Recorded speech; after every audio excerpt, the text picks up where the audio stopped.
Good morning, FlossTube. It's Julie with Reflections Framing and Stitching. Today is Thursday, the 16th, according to my computer screen, and I am back for the chart of the day video number 16, I think. The days just kind of blend together, don't they?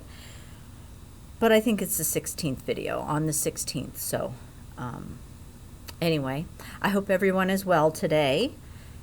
Everyone I know is doing fine. I spoke with Amy for a while last night. Amy and Emily received their stimulus checks. So I asked her what they were going to do with theirs, and Amy says hers went straight to her Visa card, and she paid off her credit card, which I'm proud of her for doing that. Emily, however, Emily did what she was supposed to do, and she helped support the economy and a small business. And she went and purchased a bunch of, well, not a bunch. I think Amy named them off. There were at least 3, but I think there were 4 or 5 different board games that she bought. They are big board gamers. And I think Amy said they had something like 88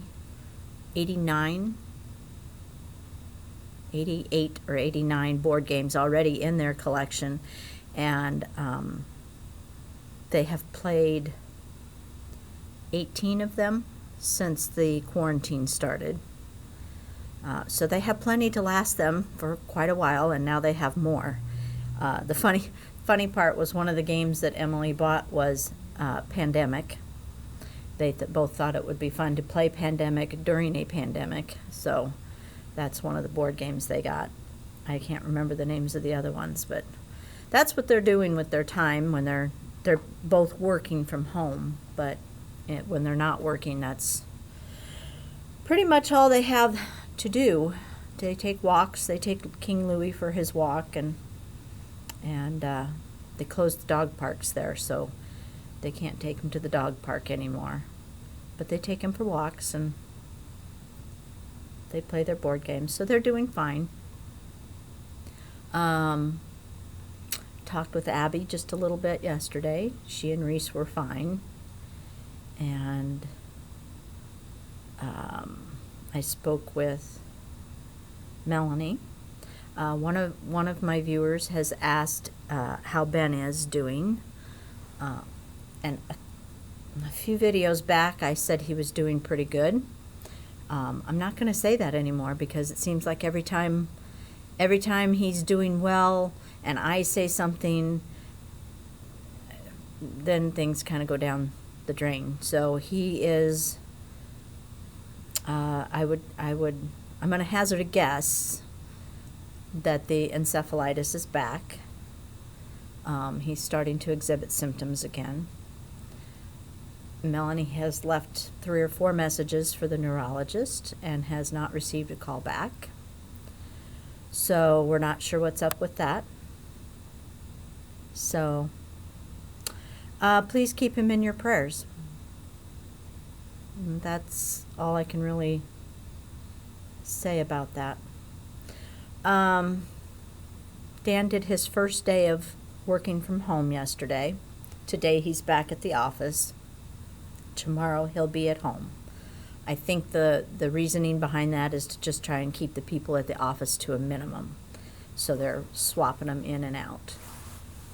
And I don't know how well teleworking is going to go for Dan because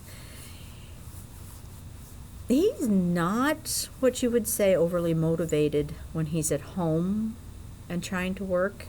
He can always find other things that get his attention. So I think it's good that he doesn't have to. I mean, he did his job. He got done what he needed to get done, but I just am not sure that as a routine thing that it's probably a good idea. He needs to be in that work environment so he can focus just on work. What else do I know? I read over the comments, and it seems to me that a lot of you like houses in a sampler, but don't necessarily enjoy the process of stitching them. Which I guess,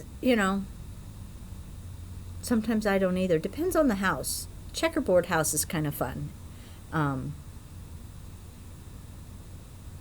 But it was interesting to see how people feel and how they build their houses was interesting too. So, just a minute. I'm going to get shorter here because I just feel more comfortable in my bare feet. But the floor is cold. Today is a cold day in Nebraska. There's supposed to be snow, although I don't see any out there right now. And I'm hoping maybe it doesn't ever occur. And then we're supposed to gradually start warming up and getting nice, and they're saying that this is probably it for the year for snow, which let's hope so, but about the time Bill Ramby says it's not going to snow, then it will. So fingers crossed, weather gets nice, we can get outside and work in the yard a little bit. We took 2 trees down about a month ago. 2 huge maple trees. The roots were hitting the foundation of the house and had all come up to the surface of the ground, and it's pretty much ruined our front and side yard. So we need to see about getting that damage fixed and sodded, and choose a tree that maybe isn't going to get quite so big. Our front yard is really short, so we need something that's not going to be quite so big that the roots won't hit the foundation. So I'm looking forward to getting out and about and doing that, taking care of that issue. Otherwise, I don't have a whole lot of news. It's hard to, Melanie and I were talking about, I called her and she says, I know nothing. I have nothing. She says, I do nothing. I go nowhere. And I'm like, yeah, I'm kind of the same way. I come to work, I go home. There's just not a whole lot. You don't go anywhere, so you don't see anything. And so there's not a whole lot to talk about. So I think we need to focus on the positives. And it's good that we have this outlet for talking to people. You can Skype with people. I know a lot of people are doing Zoom stitch, where they're getting together with people via Zoom and stitching together. That's an awesome thing. I want to try and do it. I just haven't yet. So there are good ways to stay in touch with people. So check them out and stay in touch and keep positive. All right, let's talk about today's chart of the day. It's entirely possible that I am not sure what I'm talking about, but I believe that this designer, who is Hands to Work, had retired from designing and has now, I don't know if she's just re-releasing or if she's actually designing again. But this is it's an older chart that's been re-released, which is, I think, why it says revisited. Teresa from Shakespeare's Peddler is distributing for this designer. This chart is called Be Not Weary. I can't read that. I don't know what that says. I don't know. And well, I don't know. Someone tell me what that says down there. But anyway, I thought it was a cute chart. It was a cute rabbit. The colors are more fall-like, so I don't know that I would refer to this as an Easter rabbit type stitch. I think it's more of a fall rabbit type stitch. It calls for MPI silks, which I have some of those, but I didn't have all of them, so I figured I'd just pull the DMCs because they're pretty. They're very pretty colors. It also calls for 40 count vintage exemplar. And I have just a little bit of that left. And the colors look nice on there. I am worried about when you get down to one strand on these golds, because on 40 count, that's what you're going to do, how well they'll show up. But they may be surrounded by something dark, so it might be a completely moot point. But they look good on there, so that's a great option for it. If you can't get your hands on some, the rest of these that I'm showing you are 32 counts, because as I said yesterday, 36 and 40 are pretty scant at this time. So this is Vintage Fawn, which is probably one of my favorite Lakeside linen colors. And I think the colors are all beautiful on there. I don't have any concern about when you're stitching with one whether they'll show or not.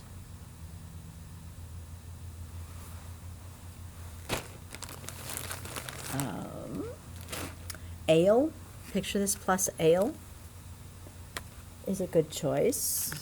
Now let's flip it this way so that tag's not in your way. There. So I think everything would show up on ale.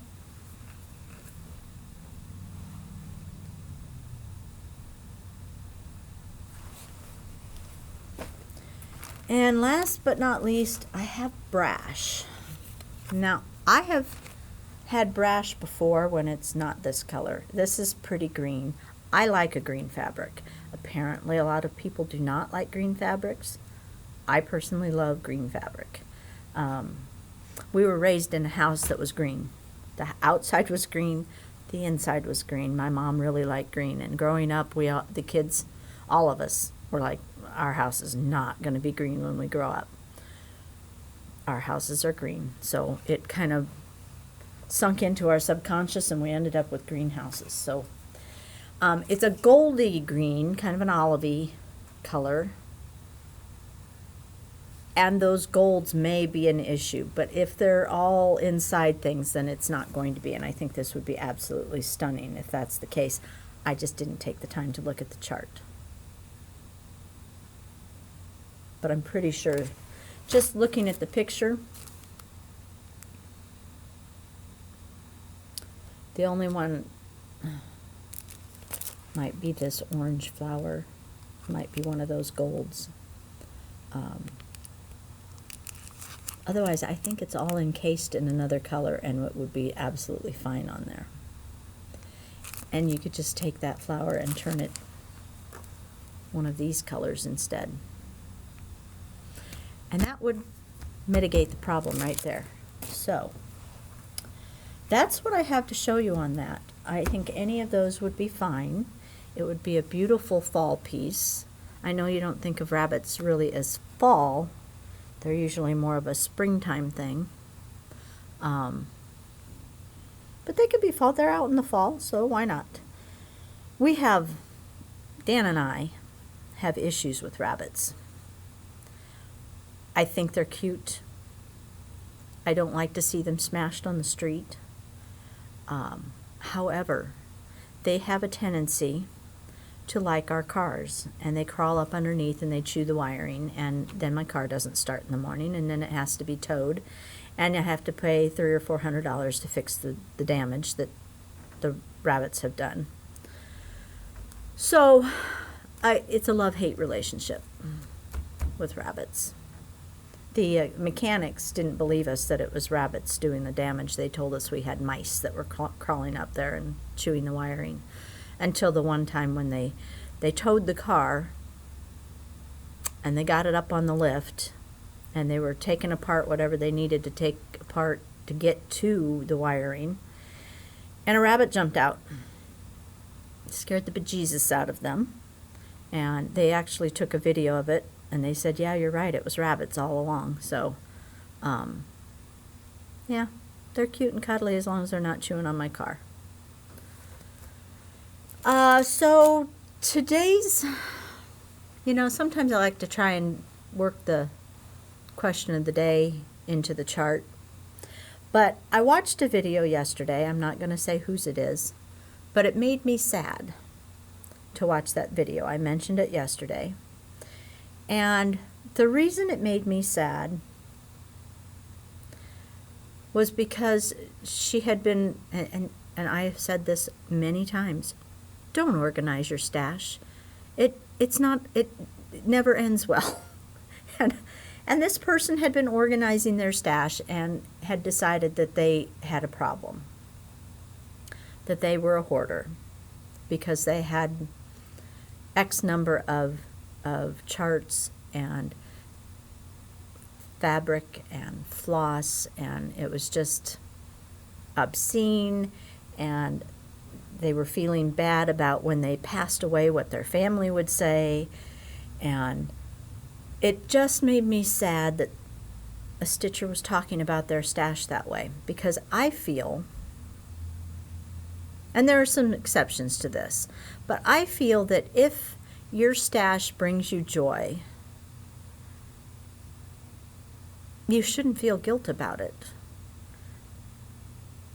Especially right now. Right now you should take joy where you can find it. But I just don't understand, I guess. Okay, if you're spending a lot of money on stash and you can't pay your bills, or you can't repair your furnace, or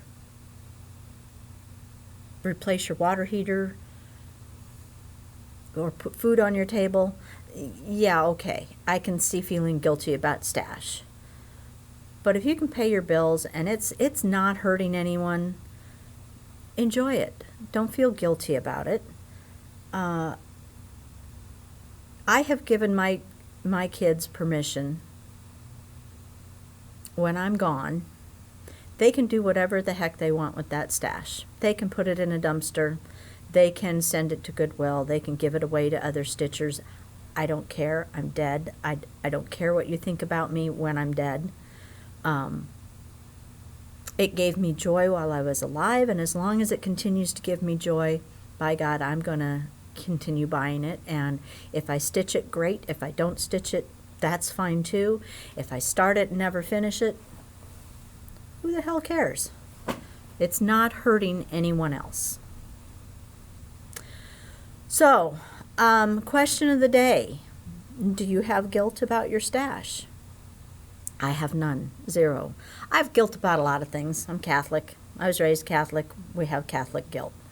My stash is not something I feel guilty about.